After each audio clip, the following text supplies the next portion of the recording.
진영선이 또 어떻게 됐습니까? 유턴장님 말씀대로 고정호 씨 휴대폰에 부서진 흔적은 없었습니다. 아니, 뭐가 부서져? 이건 또 뭐냐?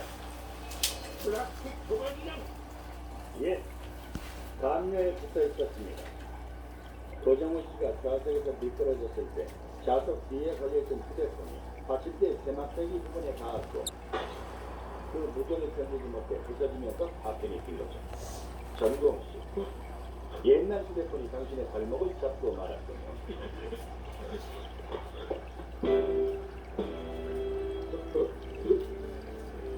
방금 전 신영사님이 말씀하셨던 것처럼 고정우 씨의 휴대폰은 부서진 흔적 같은 거 하나 없이 깨끗했습니다.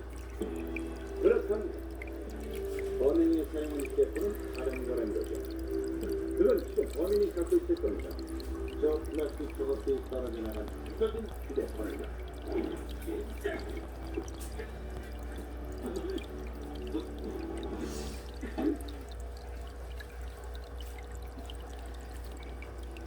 고홍이 너, 왜 이런 짓을 하는 거야?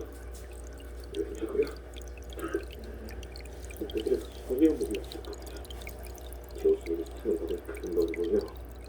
원래는 내가 졸업 논문으로 쓰려고 생각했던 주제였는데 교수님이 훔쳐갔단 말입니다. 뭐?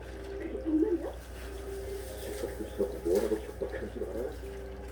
앞으로 학교에 나가서 계속 연구를 하고 싶으면 이 사실은 무덤까지 가져가고 혼자 그렇게 밖으로 나오지 말고 우리한테 말할 거였죠.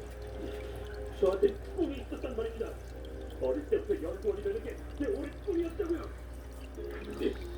근데 굉장히 목소리 얘가 다르잖아요. 제가 여기 대학원에 들어갈 수 없는 이유가 대체 뭐죠? 걱정할 거 없어. 제가 잘 얘기해서 적정한 메타에 취직할 수 있게 해줄 테니까. 그래도 아니요. 우리 학교가 안 되면 다른 학교 연수실이라도 들어갈 수도 있겠죠. 잊었나 본데 이 바닥에서 내 말